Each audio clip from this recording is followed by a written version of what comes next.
എല്ലാവരെയും പരിശുദ്ധ ദൈവത്തിന്റെ നാമത്തിൽ ഞങ്ങൾ അനുഗ്രഹിച്ച് പ്രാർത്ഥിക്കുകയാണ്. വലിയൊരു അനുഗ്രഹം ഞങ്ങളുടെ മധ്യത്തിൽ പകരണമേ. ആത്മമണ്ഡലം ഞങ്ങൾ വെളിപ്പെടണമേ. ഈ ശുശ്രൂഷ നമുക്ക് അനേകരെ കർത്താവിന്റെ ദർശനം പ്രാപിപ്പാന് ഞങ്ങളുടെ ആരാധനകൾ, ഞങ്ങളുടെ ജീവിതം ദൈവത്തിന് പ്രസാദമായി തീരുവാൻ കർത്താവ് ഇടയാക്കി തീർക്കണമേ എന്ന് പ്രാർത്ഥിക്കുന്നു. അവിടെ നിന്ന് അങ്ങനെ ചെയ്തതിനായി സ്തോത്രം. ഒരു പ്രാവശ്യം കൂടെ ഈ സൂം പ്ലാറ്റ്ഫോമിൽ കൂടെ ദൈവങ്ങളോട് ഒന്നിച്ച് ദൈവത്തെ സ്തുതിപ്പാനിടയാക്കിയതിനായി സ്തോത്രം. മഹത്വം കർത്താവിന്. യേശു കർത്താവിന്റെ നാമത്തിൽ അപേക്ഷിക്കുന്നു. പിതാവേ കേൾക്കുമാറാകണമേ. ആമീൻ. കർത്താവിന്റെ പുനഃനാമം വാഴ്ത്തപ്പെടുമാറാകട്ടെ. ഇങ്ങനെ ഒരു പ്രാവശ്യം കൂടെ നിങ്ങളോടുകൂടെ ദൈവത്തെ സ്തുതിപ്പാൻ ദൈവം അവസരം തന്നതിനായി സ്തോത്രം ചെയ്യുന്നു. प्रभु के अति पवित्र नाम की स्तुति हो। एक और बार आपके बीच में इस मंच में आने के लिए प्रभु ने अवसर दिया, इसलिए प्रभु का स्तुति करता हूँ। തോമസൻ പാസ്റ്ററും ഞങ്ങളുമായിട്ടുള്ള ഒരു ഹൃദയംഗമായ ബന്ധമാണ്. ഞങ്ങളെ ഭാരതത്തിന്റെ വിടുതലിന് വേണ്ടി, ഭാരതത്തിന്റെ ഉത്ഥാനത്തിന് വേണ്ടി കാത്തിരിക്കുന്ന ശിമോൻ മസിഹായെ കാണാൻ കാത്തിരുന്ന പോലെ നാളുകളായിട്ട് കാത്തിരിക്കുകയും അതിനുവേണ്ടി പ്രയത്നിക്കുകയും ചെയ്യുന്ന ദൈവമക്കളാണ്. और प्रभु के दास पास्टर थॉमसन से बहुत लंबे समय का एक आत्मिक परिचय हमारा है। हम प्रभु के लोग जो हैं, आमीन, आपस में इस विषय के लिए हम अक्सर प्रार्थना करते आ रहे हैं कि भारत का एक उद्धार हो, भारत में एक बेदारी की अवस्थाएं आए। जिस प्रकार शिमोन जो है मसीह यीशु का आमीन आगमन के लिए इंतजार किया, वैसे हम भी बड़े प्रभु के कार्य के लिए इंतजार करते बैठे हैं। നമ്മുടെ കർത്താവിന്റെ വരവ് ഏറ്റവും അടുത്തിരിക്കുന്നു. അതിനെക്കുറിച്ച് പ്രത്യേകിച്ച് ഇനിയും നിങ്ങളെ ഓർപ്പിക്കേണ്ട ആവശ്യമില്ല. നമ്മൾ എത്രത്തോളം ഒരുങ്ങിയിട്ടുണ്ട് എന്ന് മാത്രം ഒന്ന് ചിന്തിക്കാൻ വേണ്ടിയാണ് ഇന്നേ പൽക്കാലം പ്രഭാതത്തിൽ ഞാൻ നിങ്ങളോടുകൂടെ ആഗ്രഹിക്കുന്നത്. हमारे प्रभु यीशु मसीह का आगमन बहुत करीब आ चुका है, परंतु हम कितने उसी के लिए तैयार हैं, इसके विषय में आपको कुछ बातों को समझाने के लिए, बताने के लिए मैं आपके सम्मुख में आज सुबह उपस्थित हूँ। കർത്താവിന്റെ വരവിന് മുൻപ് ഈ സുവിശേഷം സകല ജാതികളുടെ അടുക്കൽ സാക്ഷ്യത്തിനായി പ്രസ്താവിക്കണം. അത് നമ്മളെ ഏൽപ്പിച്ചിരിക്കുന്ന ഒരു ദൗത്യമാണ്. ഇന്ന് കഴിഞ്ഞ കാലങ്ങളിലേക്കാളും സുവിശേഷം അതിവേഗത്തില്, ഇന്ന് ഇന്റർനെറ്റിന്റെ മാധ്യമത്തിൽ കൂടെ സുവിശേഷം ചെല്ലാത്ത ഏതെങ്കിലും സ്ഥലമുണ്ടോ എന്ന് സംശയമാണ്. അതുപോലെ സുവിശേഷം അതിവേഗത്തിൽ സഞ്ചരിക്കുന്ന ഒരു സമയത്താണ് നമ്മൾ എത്തിയിരിക്കുന്നത്. സകലർക്കും സുവിശേഷം കേൾക്കുവാനുള്ള അവസരം ദൈവം തന്നിട്ടുണ്ട്. और आमीन, परमेश्वर का सुसमाचार आमीन सारे दुनिया के अंत तक पहुंचाना ये बहुत अनिवार्य है। परंतु ये बात को भी मैं समझता हूं कि इस इंटरनेट के इस युग में सुसमाचार जो है अलग अलग क्षेत्रों में अलग अलग कार्यों के द्वारा आमीन अलग अलग माध्यमों के द्वारा फैलाया जा रहा है। तो मैं ये भी समझता हूं कि ऐसा कोई स्थान आज नहीं होगा जहां पर प्रभु का सुसमाचार पहुंचा नहीं है। കർത്താവിന്റെ വരവിന്റെ ലക്ഷണമാണ് ഈ ദിവസങ്ങൾ വലിയ ഒരു പൊളിറ്റിക്കൽ സൈഡ് നോക്കിയാലും ലോകപരമായി നോക്കിയാലും യുദ്ധങ്ങളും വലിയ രാഷ്ട്രീയ പ്രശ്നങ്ങളും. എന്നാൽ ഇതിന്റെ നടുവില് സുവിശേഷം ശക്തമായിട്ട്, അതിശക്തമായിട്ട് ദൈവരാജ്യം നമ്മൾ പലരും കാണുന്ന എതിർപ്പുകളും ഉപദ്രവമാണ്. എന്നാൽ അതിനേക്കാളൊക്കെ വലിയ നിലയിൽ ആൾക്കാരെ കണക്കില്ലാതെ യേശുവിനെ രക്ഷകനും കർത്താവുമായി സ്വീകരിക്കുകയും കർത്താവിനെ ആരാധിക്കുകയും ചെയ്യുക. प्रभु यीशु मसीह के आगमन के विषय में हम जानते हैं कि उसका एक बड़ा एक संकेत है कि दुनिया भर में जो युद्ध की स्थितियां हो रही हैं और राजनीतिक दलों में जो आमीन संघर्षों को हम देखते आ रहे हैं, परंतु उसी के साथ साथ हमें ये बात को भी जानना है कि परमेश्वर का सुसमाचार जो है बड़े आमीन अच्छे रीति से आमीन सुसमाचारीय कार्य हो रहा है और अलग अलग जगहों में सुसमाचार को सुनकर लोग यीशु मसीह को अपने जीवन में उद्धार में आ रहे हैं। സുവിശേഷത്തിന് ബന്ധനമില്ല. എന്നാൽ സുവിശേഷം പ്രസംഗിക്കുന്ന ദൈവദാസന്മാരെയും ദാസിമാരെയും ദൈവമക്കളെയും ബന്ധിക്കുകയും ജയിലിലിടുകയും ഉപദ്രവിക്കുകയും പീഡിപ്പിക്കുകയും ചെയ്യാറുണ്ട്. എന്നാൽ ഒരു കാര്യം, എത്രത്തോളം സുവിശേഷത്തിന് വേണ്ടി എതിരായി നിന്നോ, എത്രത്തോളം പീഡിപ്പിച്ചോ, അത്രത്തോളം ദൈവത്തിന് ജനം വർദ്ധിച്ചിട്ടേ ഉള്ള, പെരുകിയിട്ടേ ഉള്ള. ദൈവം ഉപദ്രവിക്കും തോറും വർദ്ധിക്കുകയും പെരുകയും ചെയ്യുന്ന ഒരു കൂട്ടം ലോകത്തിലുണ്ടെങ്കിൽ അത് ദൈവസഭയാണ്, ദൈവമക്കളാണ്. एक बात को याद रखना है कि सुसमाचार में कोई बंधन नहीं है, परंतु सुसमाचार प्रचार करने वाले परमेश्वर के लोगों को लोग बंधित करा सकते हैं, उन्हें आमीन सता सकते हैं। परंतु एक बात याद रखना है, जितना भी आमीन परमेश्वर के लोगों को दबाने की कोशिश किए, उन्हें आमीन पीड़ित कराए हैं, उतना ही परमेश्वर का सुसमाचार फैला हुआ है और इतिहास इसका गवाह रखता है। കർത്താവ് ദാസനാദി ഓർപ്പിച്ചല്ലോ, ഞങ്ങൾ ഗുജറാത്തിൽ, ഞാൻ 45 വർഷം കഴിഞ്ഞ് ഗുജറാത്തിലായിട്ട്, സൂററ്റിലായിട്ട് ഞങ്ങൾ ഒരുപാട് പീഡയിൽ കൂടെയും ഉപദ്രവത്തിൽ കൂടെയും സംഘർഷത്തിൽ കൂടെയും കടന്നുപോയി. 18 മാസം 24 മണിക്കൂറും തോക്കും പിടിച്ച് ഞങ്ങളുടെ വീടിന്റെ കാവലായിരുന്നു പോലീസ്. 21 വർഷം ഞങ്ങൾക്ക് എതിരായിട്ട് കേസുണ്ടായിരുന്നു. മഹാരാഷ്ട്ര നവാപൂരി കേസുണ്ടായിരുന്നു, സൂററ്റ് കേസുണ്ടായിരുന്നു. ഒരുപാട് മാനസിക സംഘർഷത്തിൽ കൂടെ ജീവനോടിരിക്കുമോ എന്നുള്ള ചിന്തകളെല്ലാം അപ്രത്യക്ഷമായ ഒത്തിരി സമയങ്ങൾ ജീവിതത്തിൽ ഉണ്ടായിട്ടുണ്ട്. എന്നാൽ ഇന്നും കർത്താവ് കൂടെ ഉള്ളത് കൊണ്ട് സുവിശേഷം പ്രസംഗിച്ചു പിടിപ്പിക്കുന്നു. और प्रभु के दास ने जैसे याद दिलाया, हम अभी वर्तमान में सूरत में हम प्रभु की सेवकाई कर रहे हैं। पिछले 40-45 साल से भी अधिक इस क्षेत्र में हम प्रभु के लिए कार्य करते आए हैं, परंतु पिछले 21 साल से भी ज्यादा जो है 24 घंटे जो सुरक्षा कर्मी जो है हमारे घरों के सामने तैनात रहते थे सुरक्षा देने के लिए। कारण हमारे प्रति कई इलाकों में जो है हमारा ऊपर केस दर्ज किया गया था और सुसमाचार के विरोध हमारे ऊपर कई काफी हुए हैं, परंतु प्रभु हमारा संग रहा है, इसलिए हम आज तक प्रभु के सुसमाचार का कार्य को करते आ पाए हैं। യാക്കോബിനെ വാളുകൊണ്ട് കൊന്നു എന്നറിഞ്ഞപ്പോൾ ഒരു കൂട്ടം ജനം സന്തോഷരായി. അപ്പോൾ ഹെരോദാസ് വിചാരിച്ചു, അപ്പൊ ഈ ജനത്തെ സന്തോഷിപ്പിക്കണമെങ്കിൽ ഇവരുടെ പ്രധാനിയായ പത്രോസിനെ കൂടെ കൊല്ലാമെങ്കിൽ കുറച്ചുകൂടി വോട്ട് കൂടുതൽ കിട്ടും, കുറച്ചുകൂടി ആൾക്കാർ സന്തോഷമാകുമെന്ന് വിചാരിച്ച് പത്രോസിനെ പിടിച്ച് ജയിലിലിടുകയാണ് ചെയ്തത്. और हम नए नियम में पढ़ते हैं कि जब याकूब को तलवार से मार दिया गया तो लोग जो हैं वो वहां पर आनंदित होने लगे। तो हेरोदास राजा ने इस प्रकार से सोचा कि इस प्रकार से इनके और अगुवों को यदि हम पकड़वा दे और उन्हें मरवा दे तो लोगों का प्रीति उन्हें मिलेगी। इस कारण से उन्होंने पतरस को भी पकड़कर जेल में बंद कर दिया ताकि उसे भी वो मार दे। पत्रोस एक साधारण मनुष्य, लेकिन जेल के अंदर की रोम की कोठरी में, जेल खाने में 4 14 സേവകരുള്ള 16 പട്ടാളക്കാര് രാവും പകലും പത്രോസിനെ കാത്തുകൊണ്ടിരിക്കുകയാണ്.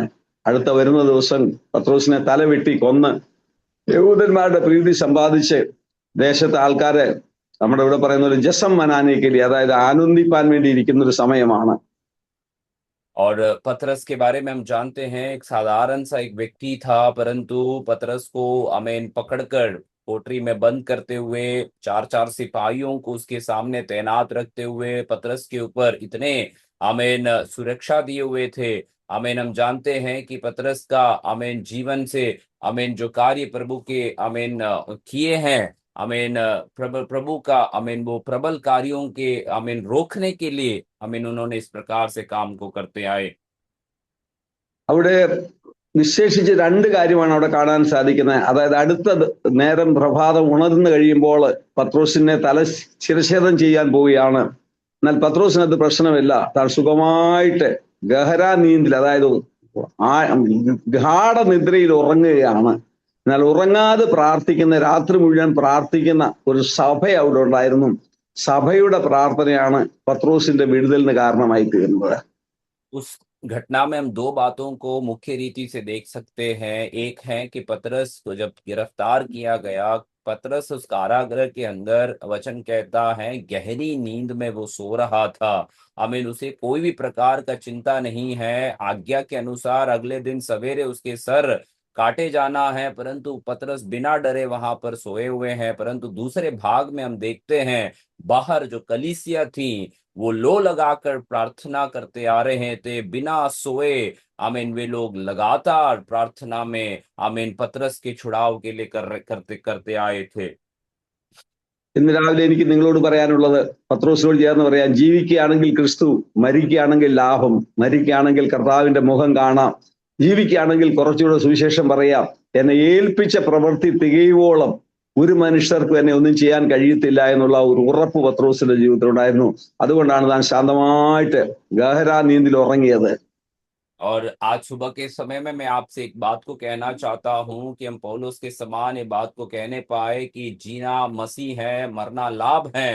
तो यदि हम जी रहे हैं तो मसीह के लिए जिएंगे, और मसीह के लिए सुसमाचार को प्रचार करेंगे, और जितना हमारे जीवन से संभव हो हम परमेश्वर के लिए कार्य करेंगे। यदि मर रहे हैं तो मसीह को हम जा मिलेंगे, आमीन। लेकिन आमीन, हमारा ये जो जीवन है, जितना हमारे पास समय है, हम प्रभु का सुसमाचार के कार्य में अपने जीवन को ले चलना है। എന്നാൽ ഇന്നത്തെ കാലഗതി ഏതാണ്ട് തലതിരിച്ചാണെന്ന് എനിക്ക് തോന്നുന്നു. സഭ ശാന്തമായിട്ട് ആഴമായിട്ട് ഉറങ്ങുകയും ദൈവദാസന്മാര് പ്രാണഭയത്തിൽ എന്താകും എന്നുള്ള ചിന്തയില് ഇങ്ങനെ ഓടി നടന്ന് പ്രാർത്ഥിച്ചുകൊണ്ടിരിക്കുകയാണ്. അതുകൊണ്ടാണ് ഞങ്ങൾ ഇന്ത്യ മുഴുവൻ ചുറ്റി പ്രാർത്ഥിക്കുന്നത്.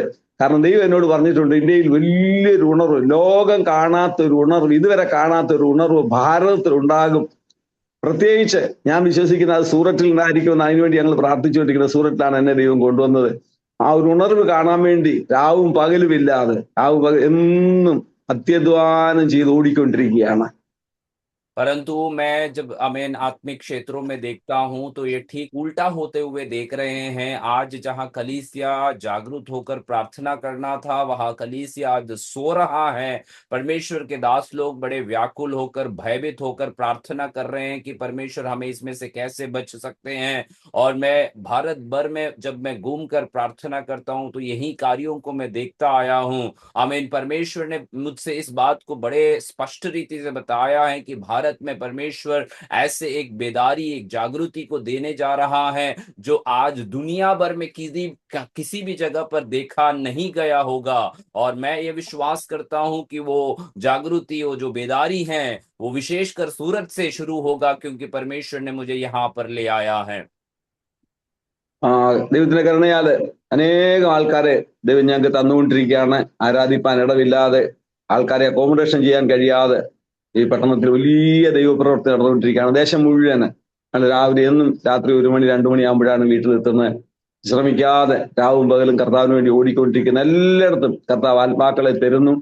ഞാൻ ഒന്ന് നിങ്ങളോട് ആത്മാർത്ഥമായിട്ട് പറയാം, പ്രതികൂലമല്ല വലുത്, ദൈവമാണ് വലുത്. ദൈവം നമുക്ക് അനുകൂലമെങ്കിൽ നമുക്ക് പ്രതികൂലം ആരുമില്ല. എത്ര പ്രതികൂലം വന്നാലും പ്രതികൂലത്തിന്റെ നടുവിൽ വളരുന്ന ഒന്നുണ്ടെങ്കിൽ അത് ദൈവസഭ മാത്രമേ ഉള്ളൂ. ആ ദൈവസഭയ്ക്ക് ദൈവത്തിന്റെ കരം കൂടുണ്ട്. आज एक बात मैं आपको बताना चाहता हूं कि आज भी परमेश्वर हमें दिन रात मेहनत करने के लिए प्रभु हमें मदद करता है। और आज भी परमेश्वर हमें जगह जगह पर हम जहाँ जाते हैं वहां उद्धार के आमीन अनुभवों को लोगों के जीवन में हम देखते हैं। आत्माओं को जीतने के लिए परमेश्वर मदद करता है। एक बात फिर मैं आपको बताता हूं कि यदि परमेश्वर हमारे साथ है तो हमारे विरोध में और कोई नहीं खड़ा रह सकता है। आपके जीवन को कोई भी कुछ भी बिगाड़ नहीं सकता है।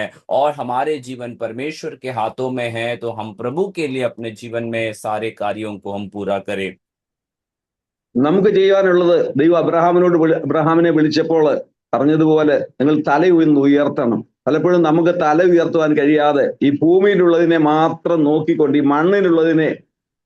ഭൂമിയിലുള്ളതെല്ലാം ദ്രവിച്ചു പോകുന്നതാണ്, അഴുകിപ്പോകുന്നതാണ്, പുഴുവരിക്കുന്നതാണ്. അതിനെ നോക്കാതെ ഉയരത്തിലേക്കൊന്ന് കണ്ണുയർത്താമെങ്കിൽ ദൈവത്തിന്റെ പ്രവൃത്തി കാണാം. അബ്രഹാം കണ്ണുയർത്തിയപ്പോഴാണ് ദൈവം പറഞ്ഞത്, നീ കിഴക്കോട്ടും പടിഞ്ഞാട്ടും തെക്കോട്ടും പടിഞ്ഞാട്ടും നീ വ്യാപിക്കുക. അങ്ങനെയാണ് ദൈവം അബ്രഹാമിനെ ലോകം മുഴുവൻ ദൈവത്തിന്റെ മഹത്വത്തിന് വേണ്ടി ഉപയോഗിച്ചത്. അതുപോലെ എന്നെ കേൾക്കുന്ന ദൈവദാസന്മാരെ, സഹോദരന്മാരെ, ഈ ദിവസങ്ങളിൽ ദൈവസഭ കണ്ണുകളൊന്ന് ഉയർത്തിക്കൊണ്ട്, തലയൊന്ന് ഉയർത്തിക്കൊണ്ട്, ഒരിടത്തിരിക്കരുത്. നിങ്ങളായിരിക്കുന്ന പട്ടണത്തില് കിഴക്കോട്ടും പടിഞ്ഞാട്ടും തെക്കോട്ടും വടക്കോട്ടും ഒന്ന് യാത്ര ചെയ്യാമെങ്കിൽ, ഞങ്ങൾ വർഷങ്ങളായിട്ട് ചെയ്തുകൊണ്ടിരിക്കുന്നതുകൊണ്ടാണ് അറിയുന്നത്. ഈ പട്ടണം മുഴുവൻ ഞങ്ങൾ ചുറ്റി നടന്ന് പ്രാർത്ഥിക്കുകയും ദേശം മുഴുവൻ ചുറ്റി അതാണ് ഞങ്ങളുടെ പണി. പ്രസംഗിക്കല്ല, ദേശം മുഴുവൻ ചുറ്റി പ്രാർത്ഥിക്കുകയാണ്. കർത്താവ് പറഞ്ഞു, നമ്മൾ കാലുകുത്തുന്ന ദേശമൊക്കെ ഞാൻ നിനക്ക് അവകാശമായിട്ട് തരാമെന്നാണ്.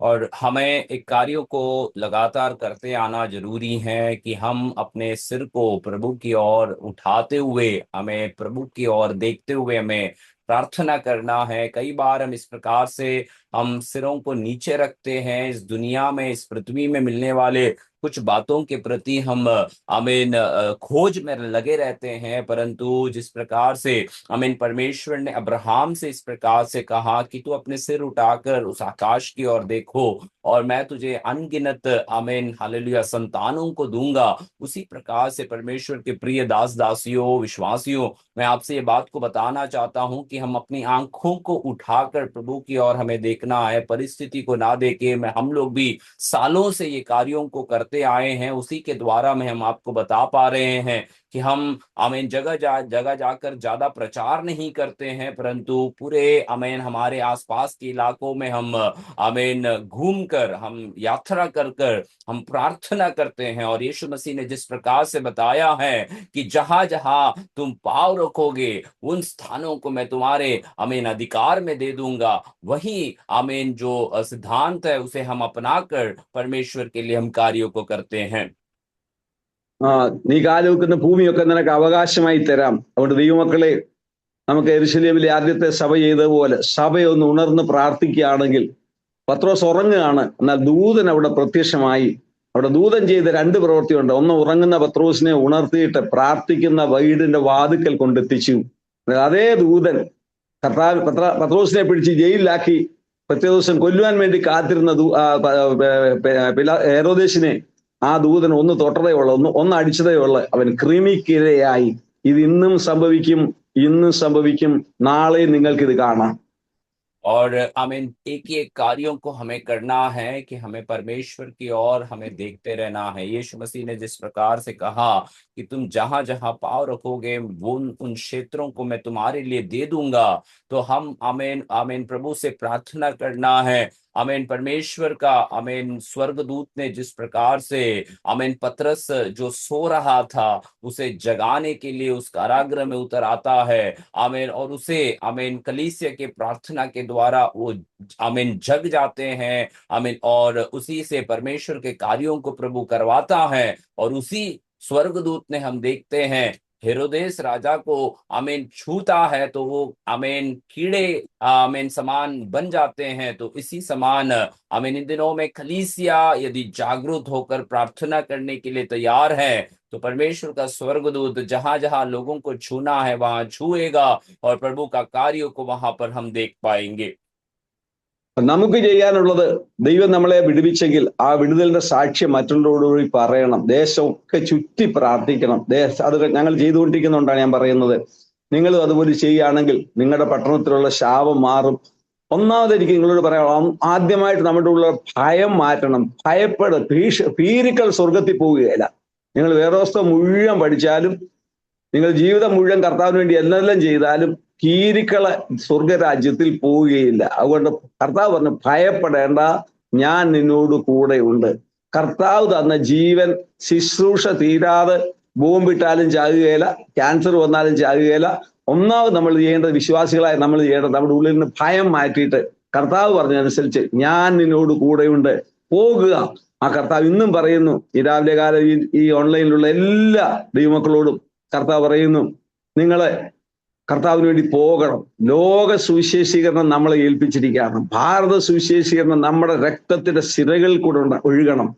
അതിനൊന്നാമത് ചെയ്യേണ്ട, ഭയപ്പെടാതെ കർത്താവിന് വേണ്ടി നിന്നാ മതി, ദൈവം നമ്മളോട് കൂടെ ഉണ്ട്. आमीन हमें कुछ कार्यों को हमारे जीवन में करते आना है, जिस प्रकार से यीशु मसीह हमें बताता है कि हमें आमीन आमीन जगह जगह जाकर उस वहां के आमीन अंधकार के शक्तियों को, वहां के श्रापों को आमीन मिठा देने के लिए हमें प्रार्थना करना है। उससे पहले हमें हमारे अंदर से जो भय है, जो डर है, डर की आत्मा को हमें दूर कराना है। हमें प्रभु का वचन हमें हमेशा याद दिलाता है कि जो आमीन भयभीत रहता है, जो डरपोक है, वो स्वर्ग राज्य का आमीन वारिस नहीं होगा। तो पहली कार्य हमारे जीवन में हमें ये करना है कि हमारे अंदर से जो भय है आमीन उसे दूर करके, परमेश्वर का वचन जैसे कहता है, मैं दुनिया के अंत तक सदैव तुम्हारा साथ रहने वाला परमेश्वर हूँ, वो वायदे को अपना कर जगह जगह जाकर हमें प्रार्थना करना है और प्रभु का कार्यों को वहां पर हम देख पाएंगे।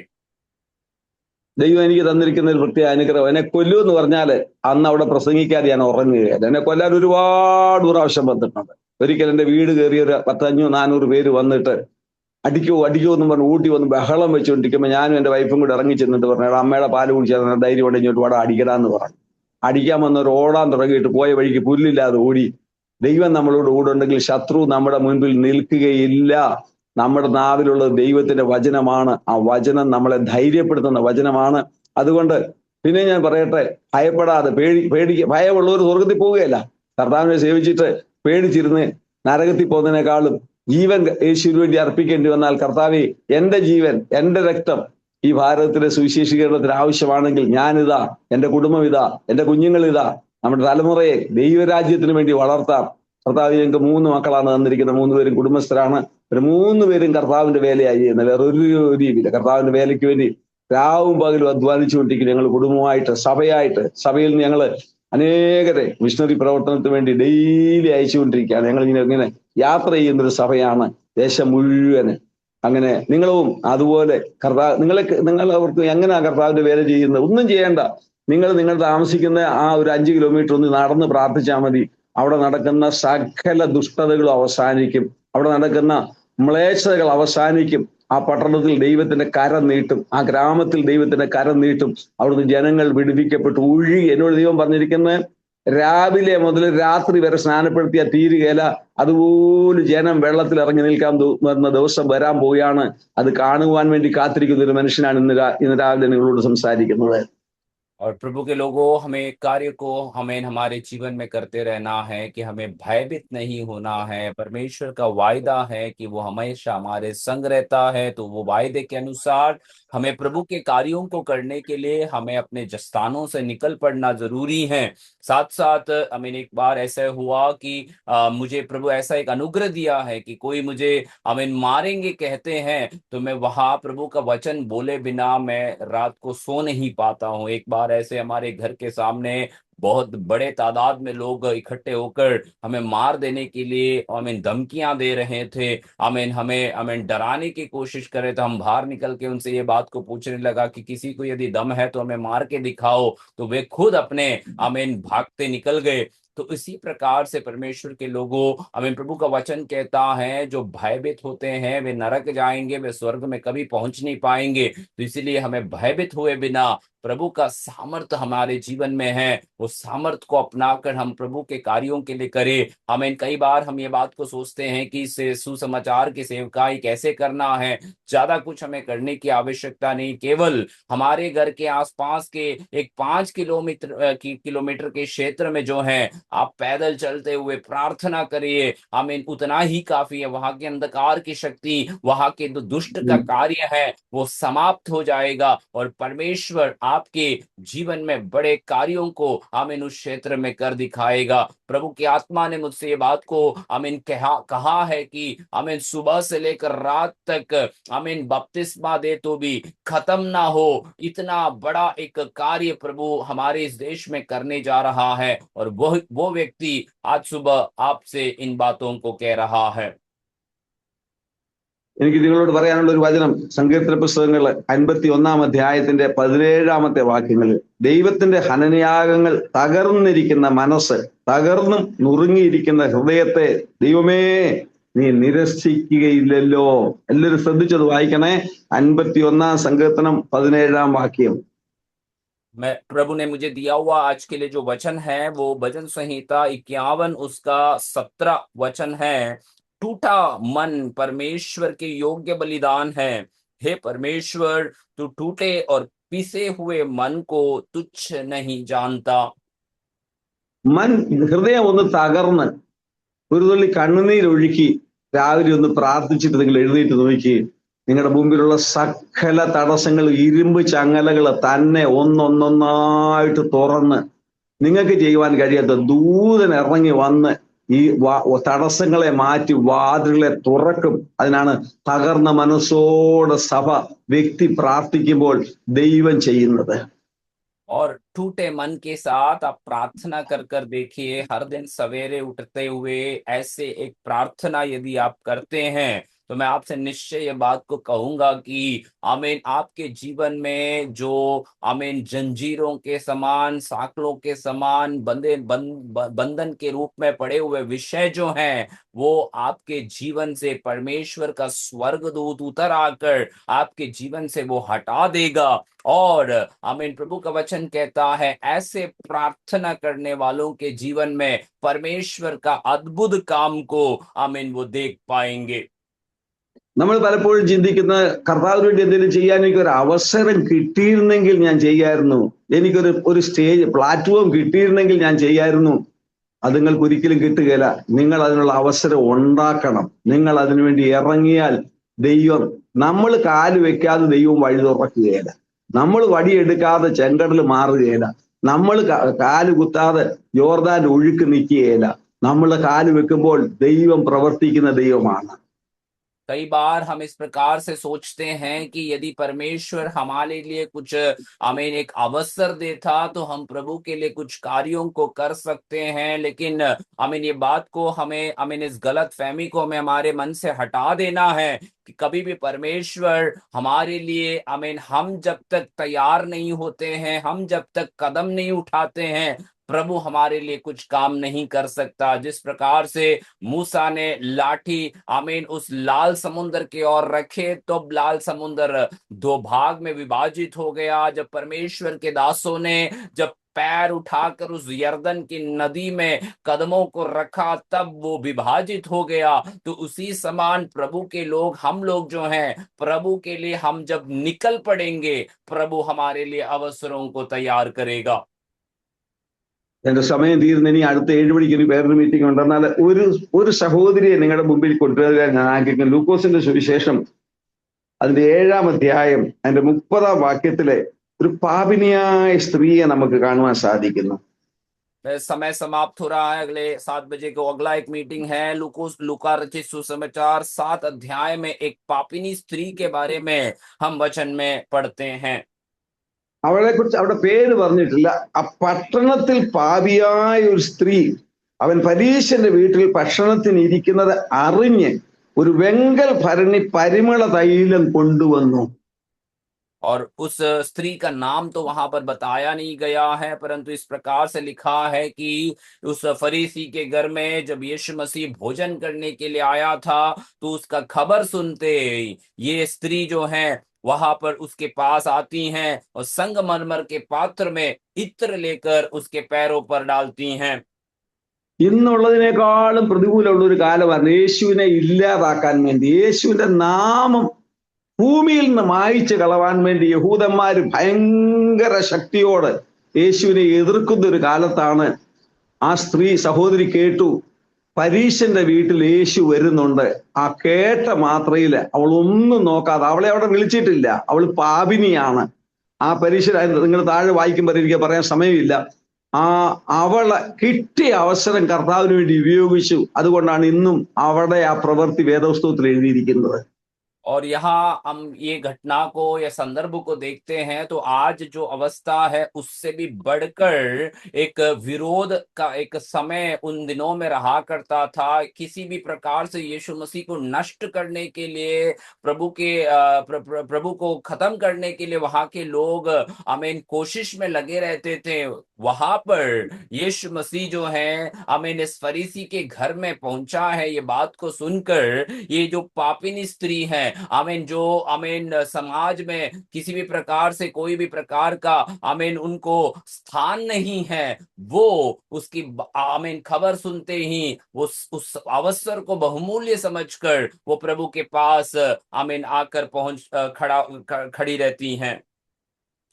പരീശൻ യേശുവിനെ വിളിച്ചുവെങ്കിലും ആഹാരം കൊടുത്തുവെങ്കിലും യേശുവിൽ എന്തെങ്കിലും കുറ്റമുണ്ടോ എന്ന് കാണാൻ വേണ്ടിയാണ്, യേശുവിനെ എന്തെങ്കിലും ഉപായത്തില് കുറ്റപ്പെടുത്താവുന്ന കണ്ടാണ് വരാൻ വിളിച്ചത്. എന്നാൽ ഈ സ്ത്രീ വന്ന അങ്ങനല്ല. അവളെ വിളിച്ചിട്ടില്ല, അവളുടെ വീടല്ല, അവൾക്ക് ആ വീട്ടിൽ ആ പരീശന് അവള് പാപിനിയാണെന്ന് യേശുവിനോട് പറയുന്നു. അങ്ങനെ പാപത്തിന്റെ മുദ്രയടിച്ച ഒരു പാപിനി യേശുവിന്റെ കാൽക്കല് ആ വിലേറിയ പരിമള തൈലം പൊട്ടിച്ചത് മുഴുവൻ ഒഴിച്ച്, എന്നിട്ട് അവൾ ചെയ്ത പുറകിൽ അവന്റെ കാൽക്കൽ കരഞ്ഞുകൊണ്ട് നിന്ന് കണ്ണുനീർ കൊണ്ട് അവന്റെ കാൽ നനച്ചു തുടങ്ങി. തലമുടി കൊണ്ട് തുടച്ച് കാൽ ചുംബിച്ച് തൈലം പൂശി, കാൽ ചുംബിച്ച് തൈലം പൂശി. वचन में हम इस प्रकार से देखते हैं कि यीशु मसीह को इस फरीसी ने भोजन के लिए बुलाया, परंतु फरीसी का एक सोच ये था कि किसी भी प्रकार से यीशु मसीह के कार्यों के द्वारा यीशु मसीह को फंसा सके। परंतु इस पापिन स्त्री को हम देखते हैं, उसे वहां पर कोई भी प्रकार का न्योता नहीं मिला था, फिर भी वो यीशु मसीह के पास आती हैं। वचन इस प्रकार से बताते हैं हैं कि वह मरमर के पात्र में इत्र लाई और उसके पाँवों के पास पीछे खड़ी होकर रोती हुई उसके पाँवों को आंसुओं से भिगोने और अपने सिर के बालों से पोंछने लगी और उसके पाँव बार बार चूम कर उन पर इत्र मला। അതാണ് ആരാധന. കണ്ണുനീര് കൊണ്ട് യേശുവിന്റെ കാല് നനച്ച് തലമുടി കൊണ്ട് കാല് ക്ലീൻ ചെയ്ത് ചുമ്മനം ചെയ്ത് ചുംബിച്ച് തൈലം പൂശി, അതാണ് തകർന്നും നുറുങ്ങിയിരിക്കുന്ന ഹൃദയത്തെ ദൈവം നിരസിക്കാത്തത്. और यही है सच्ची आराधना कि परमेश्वर की उपस्थिति में आंसुओं से उसके पाँव को भिगोना है और अपने बालों से उसे पोंछता है और उसके बाद बार बार उसे छूमते हुए उस इत्र को मलता है। और यही हमने भजन संहिता में पढ़े हुए बात को हम यहाँ पर लेकर आएंगे कि टूटा हुआ मन से परमेश्वर प्रसन्न होता है, टूटे हुए मन के करीब रहता है। और यही इसका सही अर्थ को, आराधना का अर्थ को हम देखते हैं। യേശുവിനെ 3 പ്രാവശ്യം തൈലാഭിഷേകം ചെയ്തു. 1 പ്രാവശ്യം തലയിലൊഴിച്ചു, 2 പ്രാവശ്യം കാലിലൊഴിച്ചു. ഇത് 3ഉം പെസഹായോട് അടുത്ത്, അതായത് യേശുവിനെ കൊല്ലുവാൻ വേണ്ടി പ്ലാൻ ചെയ്തിരിക്കുന്ന സമയത്താണ് സംഭവിച്ചത്. ഞാൻ ഇന്നത്തെ സാഹചര്യത്തോടെ ഏതാണ്ട് ഇതിനെ ലിങ്ക് ചെയ്തുകൊണ്ട് പറയുകയാണ്, കാഹളം ധരിക്കാനുള്ള സമയമായിരിക്കുകയാണ്. ലോകത്തിൽ എന്തെങ്കിലും ചെയ്യുകയാണെങ്കിൽ കർത്താവ് അവൾ എൻ്റെ ശരീരത്തിന് വേണ്ടി ചെയ്തിരിക്കുന്നു. യേശുവിന്റെ ശരീരത്തിന്റെ പേരാണ് സഭ. സംഘടനയല്ല സഭ.